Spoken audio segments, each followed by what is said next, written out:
যে আজিৰ তাৰিখতো এইখন দেশত এইখন ৰাজ্যত এনেকুৱা হেজাৰ হেজাৰ লাখ লাখ কোটি কোটি মানুহ আছে যি মানুহে হিমন্ত বিশ্ব শৰ্মা ডাঙৰীয়াৰ অসম আৰক্ষীক ভয় নকৰে হিমন্ত বিশ্ব শৰ্মা ডাঙৰীয়াৰ এই হিটলাৰী শাসন ব্যৱস্থাক ভয় নকৰে এই ফেচিবাদৰ যি ৰাজনীতি এইখন অসমত আৰম্ভ কৰিছে এই ফেচিবাদৰ ৰাজনীতিক ভয় নকৰে আৰু দিলৱাৰ হুছেইন মজুমদাৰো সেই ভয় নকৰা শ্ৰেণীৰ এজন সাংবাদিক হোৱাৰ বাবে আজি তেওঁক এনেকৈ পোতাশাললৈ চৰকাৰখনে নিক্ষেপ কৰিব বিচাৰিছে নমস্কাৰ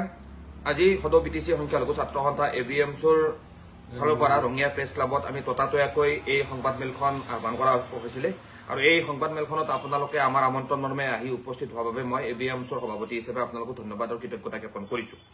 যোৱাকালিৰ দিনটোত অসমত এক নাভূত নাস্তুত ঘটনা সংঘটিত হৈছে যি ঘটনাই ইতিমধ্যে সমগ্ৰ দেশতে প্ৰতিক্ৰিয়া সৃষ্টি কৰিছে ৰাজ্যৰ আগশাৰীত ডিজিটেল সংবাদ প্ৰতিষ্ঠানৰ জ্যেষ্ঠ সাংবাদিক তথা গুৱাহাটী প্ৰেছ ক্লাবৰ সহকাৰী সাধাৰণ সম্পাদক ৰাজ্যৰে অন্যতম এজন জ্যেষ্ঠ সাংবাদিক দিলৱাৰ হুছেইন মজুমদাৰক যোৱাকালিৰ দিনটোত আসাম কোঅপাৰেটিভ এপেক্স বেংকৰ যি দুৰ্নীতিৰ সন্দৰ্ভত বাতৰি সংগ্ৰহ কৰিবলৈ যোৱা অৱস্থাত সেই বেংকটোৰ কৰ্তৃপক্ষক দুৰ্নীতিৰ বিষয়ত প্ৰশ্ন সোধাৰ বাবে অসম আৰক্ষীৰ বিশেষকৈ গুৱাহাটী আৰক্ষীয়ে সম্পূৰ্ণ বৰ্বৰভাৱে সম্পূৰ্ণ বেআইনীভাৱে গোচৰ জাপি দি তেওঁক 12 ঘণ্টা সময় থানাত বহাই ৰাখি পৰৱৰ্তী সময়ত যোৱা নিশা 12টামান বজাত সম্পূৰ্ণ ভুৱা গোচৰ জাপি দি এতিয়া কাৰাগাৰলৈ নিক্ষেপ কৰিবলৈ যি ষড়যন্ত্ৰ কৰিছে যি তেওঁলোকে অপচেষ্টা কৰিছে এই ষড়যন্ত্ৰক আমি এবিএমছে তীব্ৰ ভাষাৰে গৰিহণা জনাইছো আজিৰ তাৰিখত আমি এবিএমছে এইখিনি কথা ক'বলৈ বাধ্য হৈছো যে আইনক ব্যৱহাৰ কৰা হয় নিখৰ ন্যায় ব্যৱস্থাটোক আগবঢ়াই লৈ যাবলৈকে কিন্তু আজিৰ তাৰিখত বিভিন্ন সময়ত এটা ইতিহাস আছে যি ইতিহাসত স্পষ্টভাৱে উল্লেখ আছে যে বিভিন্ন সময়ত ফেচিবাদী শাসকে যি আইনৰ দ্বাৰা ন্যায় ব্যৱস্থাক আগবঢ়াই লৈ যাব লাগে সেই আইনক ব্যৱহাৰ কৰি যি কণ্ঠই বিভিন্ন কণ্ঠ ৰুদ্ধ কৰিবলৈ প্ৰচেষ্টা চলোৱা হৈছে যি কণ্ঠই চৰকাৰক সমালোচনা কৰিছে যি কণ্ঠই চৰকাৰৰ দুৰ্নীতি উদঙাই দিছে যি কণ্ঠই যি ব্যক্তিয়ে যি অনুষ্ঠানে যি সংগঠনে বিভিন্ন সময়ত চৰকাৰৰ জনবিৰোধী নীতিৰ বিৰোধিতা কৰিছে সেই শক্তিসমূহক স্তব্ধ কৰিবলৈ ৰুদ্ধ কৰিবলৈ বিভিন্ন সময়ত আইনক অপব্যৱহাৰ কৰি সেই সংগঠনসমূহৰ কণ্ঠ ৰুদ্ধ কৰিবলৈ চেষ্টা চলোৱা পৰিলক্ষিত হৈছে আজি দিলৱাৰ হুছেইন মজুমদাৰ নামৰ অসমৰ অন্যতম এজন জ্যেষ্ঠ সাংবাদিকক চৰকাৰী পক্ষক প্ৰশ্ন সোধাৰ অপৰাধতে এনেকৈ আইনক অপব্যৱহাৰ কৰি আজিৰ তাৰিখত অসমত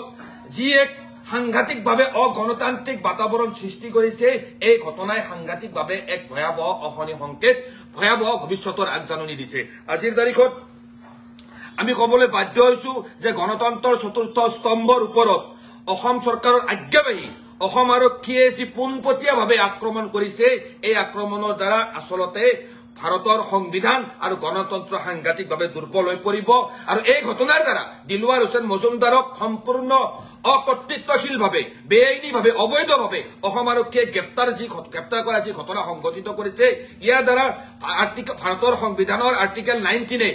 সাংবাদিকসকলক বা প্ৰতিজন নাগৰিকক যি বাক স্বাধীনতা প্ৰদান কৰিছে সেই বাক স্বাধীনতাৰ ওপৰতো কিন্তু তীব্ৰ আঘাত হানিছে সেইকাৰণে আমি এবিএমছৰ দ্বাৰা সমগ্ৰ ৰাইজে ইতিমধ্যে দাবীও জনাইছে যে শীঘ্ৰে দিলৱাৰ হুছেইন মজুমদাৰক মুক্তি দিব লাগে আৰু এনেকৈ জনগণৰ বাক স্বাধীনতাৰ ওপৰত সাংবাদিকতাৰ ওপৰত যি ধৰণৰ এনেকুৱা চৰকাৰীভাৱে আক্ৰমণ নমাই নিছে এই আক্ৰমণৰ ঘটনা বন্ধ হ'ব লাগে ইতিমধ্যে সমগ্ৰ ৰাজ্যতে প্ৰতিক্ৰিয়া সৃষ্টি হৈছে আৰু আজি এবিএমছে স্পষ্টভাৱে অসম চৰকাৰৰ ওচৰত দাবী উত্থাপন কৰিছো যে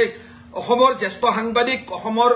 গুৱাহাটী প্ৰেছ ক্লাবৰ সহকাৰী সাধাৰণ সম্পাদক দিলৱাৰ হুছেইন মজুমদাৰক শীঘ্ৰে মুক্তি দিব লাগে অন্যথা অহাকালিৰ দিনটোত এবিএমছে চৰকাৰৰ এনেকুৱা গণতন্ত্ৰ বিৰোধী আইন বিৰোধী আইনৰ শাসন বিৰোধী সংবিধান বিৰোধী এনেকুৱা ধৰণৰ ঘটনাৰ বিৰুদ্ধে আমি প্ৰতিবাদ সাব্যস্ত কৰিবলৈ বাধ্য হ'ম আজিৰ তাৰিখত চৰকাৰখনে দিলৱাৰ হুছেইন মজুমদাৰক গ্ৰেপ্তাৰ কৰি এটা স্পষ্ট বাৰ্তা দিব বিচাৰিছে যে চৰকাৰৰ জনবিৰোধী নীতিৰ বিৰুদ্ধে যদি কোনোবা ব্যক্তিয়ে আলোচনা কৰে তেনেহলে সেই ব্যক্তিসকলক জেলৰ ভিতৰত আবদ্ধ কৰি ৰাখিব ইয়াৰ দ্বাৰা সমগ্ৰ অসমৰে সাংবাদিকসকলক এটা ভাবুকি প্ৰদান কৰা হৈছে যে সাংবাদিকসকলে যদি চৰকাৰৰ দুৰ্নীতিৰ বিৰুদ্ধে চৰকাৰৰ সংবিধান বিৰোধী নীতিৰ বিৰুদ্ধে যদি কিবা প্ৰশ্ন কৰে বা তেওঁলোকে বাতৰি সংগ্ৰহ কৰিবলৈ যায় এই সাংবাদিকসকলক জেলত ভৰাই ৰখা হ'ব কিন্তু আমি অসম চৰকাৰৰ মুখ্যমন্ত্ৰী ডক্টৰ হিমন্ত বিশ্ব শৰ্মা ডাঙৰীয়াক ইয়াৰ পৰা বুজাই দিব বিচাৰিছো যে আজিৰ তাৰিখতো এইখন দেশত এইখন ৰাজ্যত এনেকুৱা হাজাৰ হাজাৰ লাখ লাখ কোটি কোটি মানুহ আছে যি মানুহে হিমন্ত বিশ্ব শৰ্মা ডাঙৰীয়াৰ অসম আৰক্ষীক ভয় নকৰে হিমন্ত বিশ্ব শৰ্মা ডাঙৰীয়াৰ এই হিটলাৰী শাসন ব্যৱস্থাক ভয় নকৰে এই ফেচিবাদৰ যি ৰাজনীতি এইখন অসমত আৰম্ভ কৰিছে এই ফেচিবাদৰ ৰাজনীতিক ভয় নকৰে আৰু দিলৱাৰ হুছেইন মজুমদাৰো সেই ভয় নকৰা শ্ৰেণীৰ এজন সাংবাদিক হোৱাৰ বাবে আজি তেওঁক এনেকৈ পোতাশাললৈ চৰকাৰখনে নিক্ষেপ কৰিব বিচাৰিছে কিন্তু এনেকুৱা ধৰণৰ অপচেষ্টাৰ দ্বাৰা কেতিয়াও ভাৰতৰ দৰে গণতান্ত্ৰিক দেশ এখনৰ সংগ্ৰামী জনগণৰ সত্যনিষ্ঠ সাংবাদিকৰ কণ্ঠ কেতিয়াও ৰুদ্ধ কৰিব নোৱাৰিব